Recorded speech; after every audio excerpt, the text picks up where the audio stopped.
Welcome learners. In last video we have discussed about osmosis. Today we will know about osmotic pressure.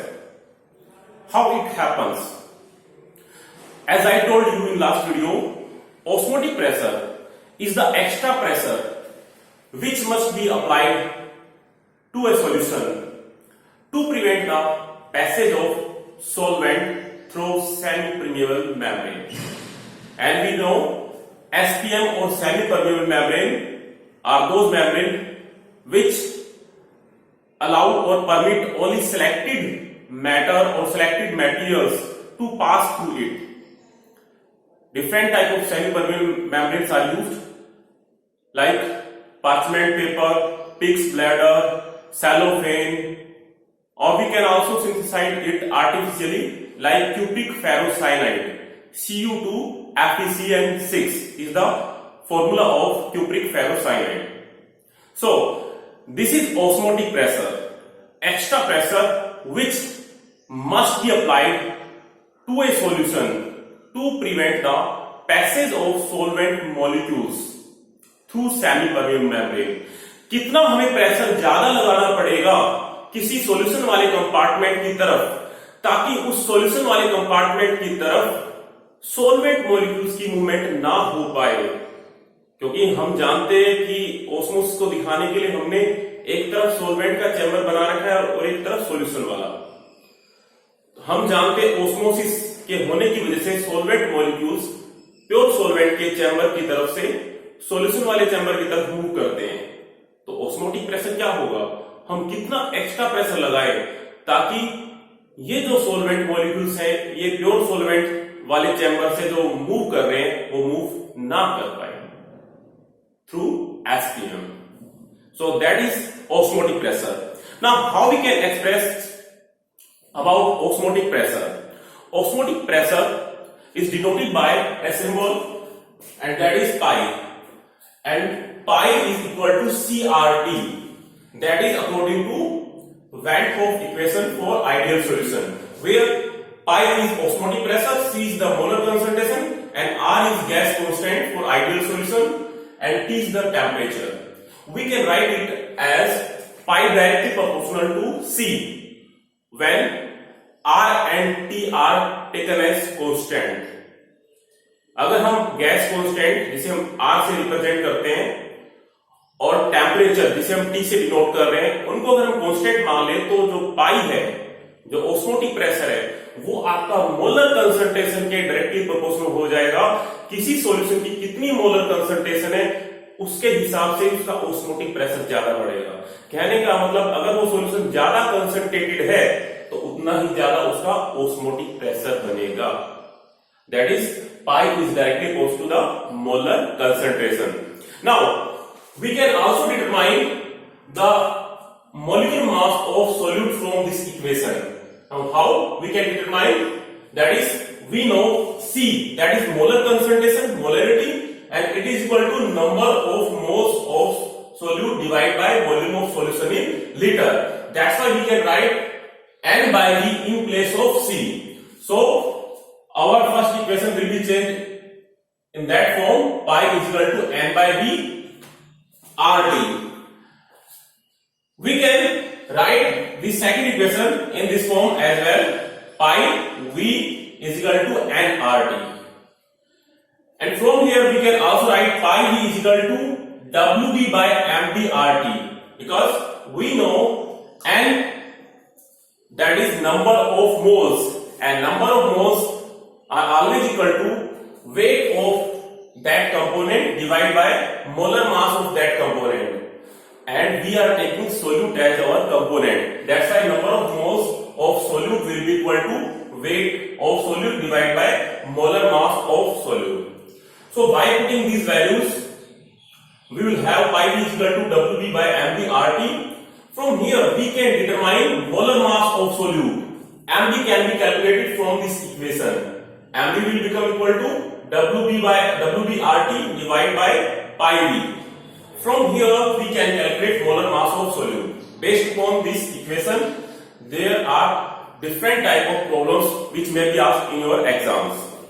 So Now next is about two processes which happens in case of cells, and these are hemolysis and plasmolysis. What do you mean by hemolysis and plasmolysis? Before defining it, I am giving some illustration. When we already know about that plants absorb water from the soil through their roots with the help of osmosis. Water is transported to each and every part of plants through osmosis. Now think about it, what will the condition at that time? जैसे ही पानी आपका अंदर की तरफ जाता है, हम जानते हैं अगर हमारे पास जो सेल है, प्लांट की जो सेल है, उसके अंदर भी फ्लूइड होता है। अगर उस फ्लूइड की कंसेंट्रेशन बाहर जो आपने पानी या कोई भी सॉल्यूशन ले रखा है जो अंदर जाने वाला है उसके कंपेयर में सेल की कंसेंट्रेशन ज्यादा है, तो पानी आपका बाहर से अंदर की तरफ मूव करेगा सेल वॉल के थ्रू होता हुआ, जिसकी वजह से हमारे प्लांट की जो सेल है वो फूलने लग जाएगी। It will show swelling and it में बस्ट, और ये फट भी सकती है। इसी तरह से अगर हम बात करते हैं, कई बार अगर कंसंट्रेशन बाहर ज्यादा हो, हमारा जो सॉल्यूशन है उसकी कंसंट्रेशन ज्यादा हो, किसके कंपेयर में? हमारी सेल के फ्लूइड के कंपेयर में, then opposite will happen, water will come outside, पानी बाहर निकलने लग जाएगा सेल वॉल के थ्रू होता हुआ, प्लांट के सेल से बाहर आने लग जाएगा, and due to it cell will show shrinkage, cell will shrink, cell सिकुड़ने लग जाएगी। So the process of swelling and bursting of cell, when cell is kept in a solution having low concentration or low osmotic pressure than the cell, this is known as hemolysis. But opposite process in which shrinking of cell when cell is kept in a solution having high concentration or high osmotic pressure than the cell, this process will be known as plasmolysis. Haemolysis के case में आपकी जो cell है वो पानी को खींचने लग जाएगी और फूल जाएगी, और प्लाज्मोलिसिस के केस में जो सेल आपकी जिसकी सॉल्यूशन में रख रखी है, क्योंकि सॉल्यूशन हमारा हाई कंसंट्रेशन वाला सॉल्यूशन है, इसलिए सेल से पानी बाहर आएगा और सेल आपकी सिकुड़ने लग जाएगी। It will show shrinkage. So this is about hemolysis and plasmolysis. Now based upon osmotic pressure we can differentiate solutions. There may be isotonic solution, hypotonic solution, hypertonic solution. Iso means identical, tones mean osmotic pressure. तो अगर हम कहें वो solution जिनका osmotic pressure same होता है एक temperature पे, these are known as isotonic solutions.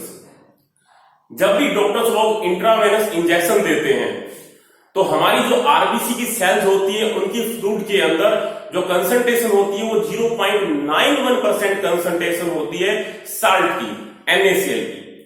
तो जो भी इंजेक्शन लगाया जाता है अगर उसकी कंसंट्रेशन 0.91% ही रखी जाए मास बाय वॉल्यूम के हिसाब से, तो हमें कोई भी दिक्कत नहीं आएगी, क्योंकि इंजेक्शन लगाने से पहले उस इंजेक्शन के अंदर हमें 0.91% NaCl सॉल्यूशन लेना पड़ेगा, और वो सॉल्यूशन आपका सलाइन वाटर होगा, वो आपकी आरबीसी के फ्लूइड के साथ में आइसोटोन में होगा।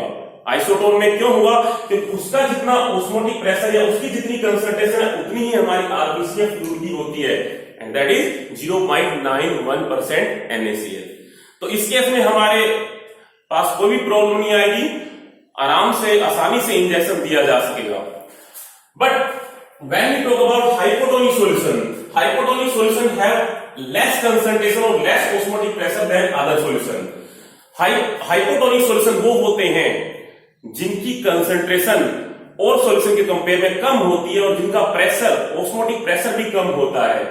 तो अगर मान लीजिए आपके पास में NaCl सॉल्यूशन आपने इंजेक्शन लगाने के लिए ले रखा है, या डॉक्टर इंजेक्शन लगाने के लिए NaCl सॉल्यूशन ले रहे हैं, अगर उसकी कंसंट्रेशन 0.91% से कम हुई तो वो आपका हाइपोटोनिक होगा, क्योंकि उसके अंदर आपका नमक कम है और पानी ज्यादा है, वो 0.91% कंसंट्रेशन से कम है।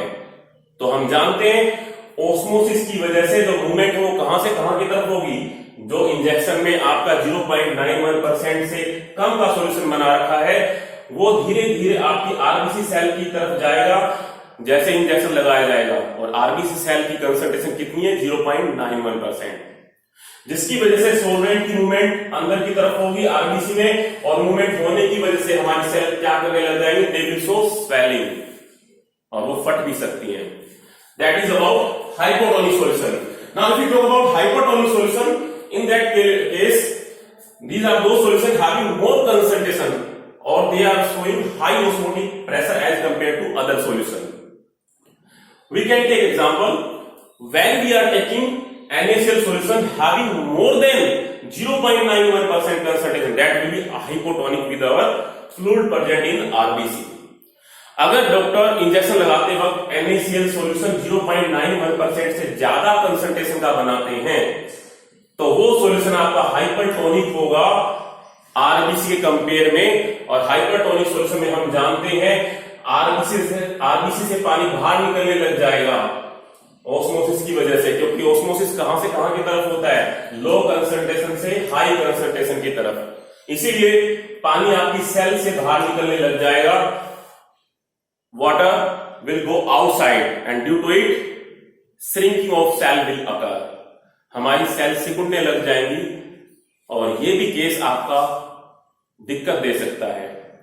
तो इसलिए हम कहते हैं कि जब भी इंट्रावेनस इंजेक्शन लगाया जाता है तो आइसोटोनिक सॉल्यूशन यूज किया जाता है, 0.91% NaCl सॉल्यूशन बनाया जाता है, क्योंकि वो आपका आइसोटोनिक है हमारी आरबीसी के साथ में। अब अगर हम बात करें हाइपरटोनिक सॉल्यूशन के बारे में, तो आप एक एग्जांपल ये भी ले सकते हो, जैसे कि हम समुद्र में जाते हैं, जब भी हम समुद्र में जाते हैं तो हम देखते हैं कि हमारे हाथों पे किस तरह से हाथ हमारे हो जाते हैं, हमारी बॉडी किस तरह से हो जाती है, पफीनेस आने लग जाती है। ये किस वजह से हुई है, क्योंकि हम जब समुद्र में गए तो वहां पे NaCl की कंसंट्रेशन 60 की कंसंट्रेशन ज्यादा है हमारी बॉडी के कंपेयर में, तो इसका मतलब हमारी बॉडी की जो सेल्स है उससे क्या निकलने लग जाएगा, पानी, और हमारी सेल्स सिकुड़ने लग जाएंगी, और कई बार ये ज्यादा अगर हो जाए तो इस प्रॉब्लम को हम एडिमा भी कहते हैं, oedema, EDEMA। So that is about these type of solutions. Everyday life में भी हमें इन तरह के सॉल्यूशन की जरूरत पड़ती है, बनाने की जरूरत पड़ती है। जैसे हम पिकल्स वगैरह बनाते हैं, अचार बनाते हैं, तो हमें जो अपने वेजिटेबल्स है उनको हम ऐसे सॉल्यूशन में रखते हैं जो कि आपका ज्यादा कंसंट्रेशन का होता है, जो कि आपका हाइपरटोनिक होता है, जिससे कि उसका पानी बाहर निकल जाए और वो आपका जो भी आपने वेजिटेबल, चाहे आपने मैंगो का ले रखा है, चाहे आपने लेमन का ले रखा है, वो उसमें से पानी बाहर निकलने लग जाता है और वो सिकुड़ने लग जाता है। इससे हम उसको लंबे टाइम तक प्रिजर्व करके रख सकते हैं। So that is about the function played by this solution in our everyday life. Now next topic is about reverse osmosis, that is opposite of osmosis. Osmosis में हम जानते थे कि सॉल्वेंट मॉलिक्यूल्स की मूवमेंट प्योर सॉल्वेंट से या less concentrated solution से मोर concentrated solution की तरफ होती थी, but in case of reverse osmosis opposite will happen. हम ऐसा कर देंगे कि जो मूवमेंट सॉल्वेंट मॉलिक्यूल्स की वो अब आपके पास जो सॉल्यूशन के अंदर हो चुकी है वो सॉल्यूशन से वापिस प्योर सॉल्वेंट की तरफ होने लग जाएगी। वापिस आपका सॉल्यूशन में जितना भी आपका सॉल्यूशन में सॉल्वेंट आया है वो वापिस मूव करने लग जाएगा सॉल्वेंट वाले चैम्बर में। So that is about pure osmosis. It is used, the process of reverse osmosis is used in desalination of sea water. समुद्र के पानी से अगर हम उस नमक को निकालते हैं तो रिवर्स ऑस्मोसिस के प्रोसेस को अपनाया जा सकता है। So that's about osmotic